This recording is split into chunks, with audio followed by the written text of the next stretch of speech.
Europe 1. Pascal de la Tour du Pin. Bonsoir à tous, c'est Europe 1 Soir Week-end. Je suis très heureuse de vous retrouver. Nous sommes en direct pour Euro l'actualité, la commenter avec les éditorialistes, les journalistes et les invités. Jules Torres est déjà installé dans ce studio, 18h59. Oui, bonsoir Pascal, je vois que Paul Melun est aux abonnés absents. Non mais Paul Melun a un petit problème avec des chevreuils qu'il a croisés sur sa route. Pardon, mais il est en voiture, non? Si, en voiture. J'attends qu'il arrive. Nous avons une petite surprise. Ça, c'est pour bien lui. une excuse de rural, ça. Voilà, exactement. Ouais, il va arriver, je pense. Peut-être nous écouter. Non, mais il est là, Paul Melun. Dites-moi, là, Thomas Lacroix, il est là? Oui? Ah, il vient d'arriver. Bon, bah écoutez. C'est ces hommes de gauche. Écoutez, on va passer 2 heures ensemble. On a beaucoup de choses à se dire. Je vais recevoir tout à l'heure, juste après le journal de 19h, Chokib Benzera, qui est activiste et réfugié algérien en France. C'est lui qui a signalé, vous savez, les appels à la violence et à la haine en ligne d'influenceurs algériens. Du coup, sa tête est mise à prix. On va parler avec lui dans un instant. Bonsoir Paul Melun, je vous avais dit d'être à l'heure, vous êtes en retard. Bienvenue. 1000 excuses, cher Pascal. Oui, vous avez eu un petit problème de chevreuil. Oui. Non, mais moi, vous savez, les chevreuils, je les aime trop pour les percuter en voiture. Donc quand je croise des chevreuils sur la route... Les chevreuils, c'était Paul Melun tout à l'heure qui nous a fait une petite vidéo sur les réseaux sociaux. Écoutez, vous avez failli avoir un accident. Jamais. Je roule très prudemment. Bienvenue sur Europe 1. Il est 19h. Europe 1 Soir Week-end. 19h, 21h, Pascal de la Tour du Pin. François Bayrou qui joue gros cette semaine, va-t-il être censuré? Le Premier ministre annonce qu'il aura recours au 49.3 pour faire adopter le budget. La France Insoumise va déposer des motions de censure. Le RN et le PS n'ont pas encore fait connaître leurs intentions. Donald Trump qui prépare sa guerre commerciale avec l'Europe. Il l'a déjà déclenché aujourd'hui avec le Canada, le Mexique et la Chine. Leurs droits de douane augmentent de 10 à 25%. Et puis nous irons à Marseille où le chantier de rénovation de la Bonne Mère commence demain. Ces artisans ont été bénis ce matin par l'archevêque de la ville. Le temps, quelle est la tendance? Anthony Casmaret qui a retrouvé un peu de voix. Un tout petit peu de voix. Et puis demain, on fête aussi le retour de la grisaille, des brumes et du brouillard sur une très grande partie du pays. Et malheureusement, cette grisaille risque de persister toute la journée sur le quart nord-ouest, peut-être jusqu'en Île-de-France, avec des températures toujours très froides au réveil et dans l'après-midi entre 4 et 16 degrés. Une météo complète à la fin de ce journal. Europe 1. Mais d'abord, nous avons choisi de reparler de l'affaire Doualem. Guillaume Dominguez est dans ce studio.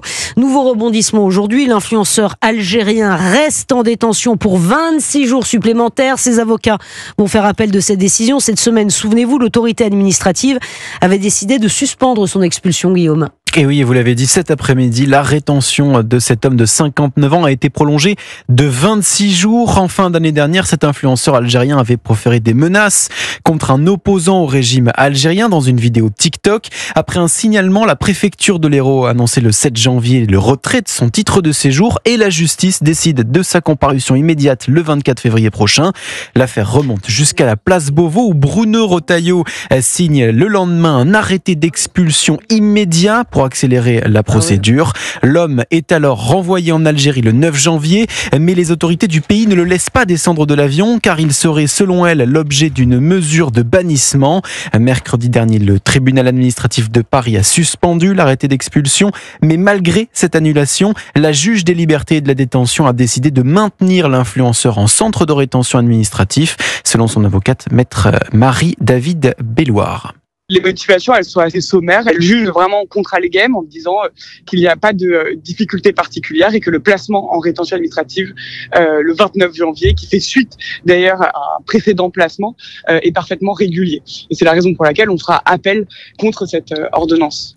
Et cet appel devrait être examiné dans les prochains jours. En parallèle, la préfecture de l'Hérault a formulé 2 nouvelles procédures d'obligation de quitter le territoire français à l'encontre de cet influenceur. Voilà Doualem qui sera jugé le 24 février par le tribunal judiciaire pour provocation publique à commettre un crime ou un délit. Chokib Benzera, activiste et réfugié algérien en France, répondra à nos questions juste après le journal de 19h.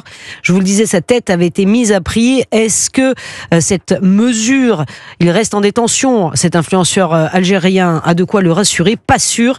Il nous le dira dans quelques instants. L'actualité, c'est aussi François Bayrou qui annonce qu'il utilisera le 49.3 pour faire adopter le budget. Les députés doivent examiner demain après-midi les conclusions de la commission mixte paritaire sur le budget de l'État, l'occasion d'un premier 49.3. Ils passeront ensuite à l'examen en nouvelle lecture du budget de la sécurité sociale.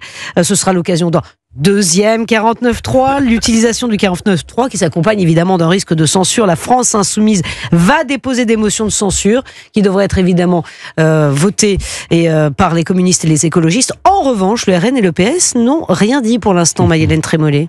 Oui, alors que le 49.3 avait entraîné le départ immédiat de Michel Barnier il y a quelques semaines, François Bayrou veut croire que cette fois, les oppositions choisiront de ne pas unir leur voix pour faire tomber le gouvernement.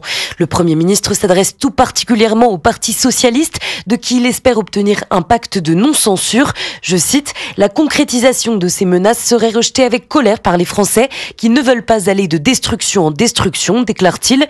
Concrètement, le gouvernement multiplie les mains tendues et les concessions, comme par exemple une rallonge d'1 milliard d'euros pour les hôpitaux sur le budget de la sécurité sociale, le tout sans garantie de résultat, puisque le parti à la rose sait qu'il joue gros et hésite encore sur la conduite à tenir, en sachant que le choix de ne pas censurer acterait sa rupture définitive avec le nouveau Front populaire et que la question divise jusque dans son propre camp. Si aucune ligne directrice n'a été fixée pour l'instant, en tout, une quinzaine de députés PS se disent d'ores et déjà prêts à voter une censure dans les jours qui viennent. Maïlène Trémollet pour Europe 1. Donald Trump a confirmé la mise en place des droits de douane contre le Canada, le Mexique et la Chine. 25% sur le Mexique et le Canada, 10% sur la Chine. Ces trois pays ont promis de répliquer. La Chine prévient d'ailleurs que les guerres commerciales ne font pas de vainqueurs. Mais Donald Trump ne compte pas s'arrêter là. Je vous le disais, le président américain prépare déjà la suite de sa guerre commerciale et elle devrait concerner l'Union européenne. Laurent Saint-Martin, ministre délégué chargé du commerce extérieur, était l'invité tout à l'heure du grand rendez-vous européen. CNews, Les Échos. Avoir une attitude de vigilance, mais aussi d'unité européenne. Ça urge. Je ne sais pas ce que Donald Trump fera et je ne fais pas partie de ceux qui crient avant d'avoir mal. En revanche, l'élection de Donald Trump et ses propos et la mise en place de hausses tarifaires pour un certain nombre de pays, à commencer par ses voisins, est une alerte. Et donc, nous devons enfin être en capacité à jouer cette compétition économique mondiale. On peut passer notre temps à se demander comment on va répondre aux États-Unis, quelles mesures de rétorsion sont possibles. Il faudra le faire si c'est évidemment nécessaire. Mais là, la question urgente en Europe, c'est de se demander est-ce qu'on veut devenir la puissance que l'on peut être. Laurent Saint-Martin au micro de Pierre de Villeneuve tout à l'heure sur Europe 1 CNews. Nous allons à Marseille où le chantier de rénovation de la Bonne Mère commence demain. La statue de la Vierge va être redorée avec 40 000 feuilles d'or. Restauration du clocher et des anges et nettoyage de la crypte. C'est un chantier énorme. Ces artisans ont été bénis ce matin par l'archevêque de la ville. Reportage de la correspondante d'Europe 1, Nina Pavon. Un geste particulièrement apprécié par les fidèles marseillais réunis aux aurores pour la procession annuelle de la Chandeleur. On aime la Vierge de la Garde et on veut qu'elle soit le plus resplendissante possible. Voilà. Et il est très bien que l'archevêque ait fait un mot pour les entreprises qui nous aident beaucoup. Le cardinal Jean-Marc Avine a béni les peintres, les doreurs et tailleurs de pierre qui vont redonner un coup de jeune à la Bonne Mère. Nous ferons un beau lifting à la Bonne Mère. Je vois l'attachement des Marseillais à ce lieu et plus largement d'ailleurs que Marseille. C'est un lieu emblématique pour notre ville et c'est cette ardeur au travail, cette profondeur qu'ils y mettent que je voulais bénir ce matin. Un chantier pas comme les autres, c'est vrai pour les artisans provençaux très attachés à la Vierge à l'Enfant comme Cyrielle, une doreuse. Ah bah c'est un honneur, hein. Franchement c'est tout un symbole. Donc moi je suis originaire de la région donc forcément pour moi c'est vraiment important. Ouais. Fin des travaux prévus en décembre prochain pour un coût total de plus d'1 million d'euros, financé par des Marseillais et des entreprises locales. Marseille, Nina Pavon, Europe 1. Il est 19h08 sur Europe 1. Peut-être allez-vous faire des crêpes ce soir. C'est la Chandeleur, messieurs. Oh oui. Alors, figurez-vous que l'excellente Charlotte Dornelas, que vous connaissez, qui est venue hier, je crois, m'a offert un bocal de fèves de tonka. Et alors, je peux vous dire que les fèves de tonka dans les crêpes, c'est ce qu'il y a de plus délicieux au monde. Et moi, j'ai une des meilleures recettes de crêpes. Et vous m'en avez pas gardé une ? Je n'en ai pas fait, mais sachez que je compte en faire demain pour utiliser pour la première fois les fèves de tonka. Et la petite chose qu'il faut rajouter également, c'est que non seulement il faut faire un beurre noisette et pas seulement un beurre fondu, mais il faut également... Oui, c'est plus une crêpe, c'est une caisse montée. Il faut également de la crème liquide 35% de matière grasse. Et là, je peux vous dire, ça vous fait des crêpes délicieuses. Ah oui, ça j'imagine. J'essaierai un vendredi ou un dimanche de vous en ramener. Bah, écoutez, alors, les auditeurs l'ont entendu, ils attendent les crêpes comme moi, donc le week-end prochain. Savez-vous à quelle fête ça correspond, la Chandeleur ? Et là, il n'y a plus personne. Merci Pascal, bonne soirée. Alors, la Chandeleur, vous n'avez pas révisé la Chandeleur, ça veut dire fête des chandelles. Mais bien sûr. Pour les catholiques, ça va. Pour les catholiques, bien les chandelles. Et pour les catholiques, c'est quoi ? C'est quoi comme fête ? Voilà, 0 pointé. Elle représente la présentation de Jésus au temple. Ah ouais. Voilà. Moi, je suis républicain, socialiste et athée, donc j'ai un joker, mais pas lui. Moi, je suis journaliste politique. En Belgique et en Suisse romande, on mange traditionnellement des crêpes à cette occasion. Est-ce que vous voulez une bonne recette? En tout cas, Mathieu Prior nous en propose une. Bonjour. Bonjour. Je vous emmène en ligne. Alors moi je suis Marc-Antoine Simoni et je suis le directeur des opérations de Brest Café. Alors vous préparez 80 crêpes pour le service, comment on fait une bonne crêpe? On va avoir besoin de 2 kg de farine de froment, de sucre semoule, d'œufs et de 4 litres de lait. La première étape, ça va être de casser les œufs. La deuxième va être d'ajouter le sucre semoule et de bien blanchir la préparation. On va ensuite rajouter une première partie du lait, la farine et refinir avec le lait. Et alors, est-ce qu'il y a un ingrédient secret dans cette recette? Il y en a, mais évidemment qu'on ne peut pas divulguer. Une fois que la pâte à crêpes est prête, à la louche, ils vont la déposer sur le bilic. Donc la bilic, ce sont les plaques chauffantes bretonnes que vous voyez dans les restaurants bretons. 45 secondes de cuisson sur le bilic. Et qu'est-ce qu'on peut mettre sur sa crêpe? Vous allez retrouver du beurre demi-sel nature, vous allez retrouver une pâte à tartiner maison, qui a un bon retour en enfance, qui est assez régressive, mais très agréable. Alors, je vais goûter. C'est excellent, on sent bien le beurre, c'est moelleux, franchement super, merci beaucoup. Et merci à vous et bonne chandeleur à tous les auditeurs d'Europe 1. Voilà, ça vous donnera peut-être des idées. Il est 19h10, le temps, Tony Kazmarek, à quoi va ressembler notre journée de lundi? Eh bien, en ce soir de Chandeleur, les prévisionnistes météo se crêpent le chignon. Évidemment. C'est notre maître à tous. Une augmentation pour M. Kazmarek. Je peux rien faire pour ça. Son salaire est déjà tellement indécent. Pourquoi il se crêpe le chignon? Parce qu'on ne sait pas demain qui du gris ou du bleu va l'emporter. Vous savez, il y aura beaucoup de grisailles, de brume et de brouillard au réveil. Brouillard parfois givrant, quasiment partout, sauf en montagne et près de la Méditerranée.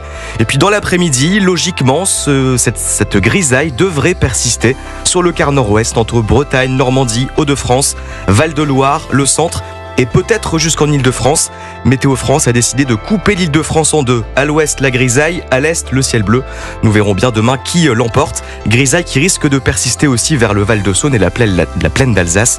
Logiquement, partout ailleurs, c'est un beau ciel bleu qui va s'imposer, un peu comme aujourd'hui finalement, avec du vent près de la Méditerranée. Et ce temps sec, en tout cas, va favoriser la décrue dans tous les cours d'eau du nord-ouest. Ce qui est une bonne nouvelle. Les températures, toujours très basses au réveil, des gelées fréquentes, entre -5 et 0 degrés. Ce sera positif dans les grandes agglomérations et en bord de mer. Et puis dans l'après-midi, 4 à Orléans, 7 à Paris, à Lille et à Lyon, 10 degrés à Grenoble et à Caen, 13 à Bordeaux et 16 degrés pour Nice et Perpignan. Merci beaucoup Anthony, à tout à l'heure pour un prochain point météo.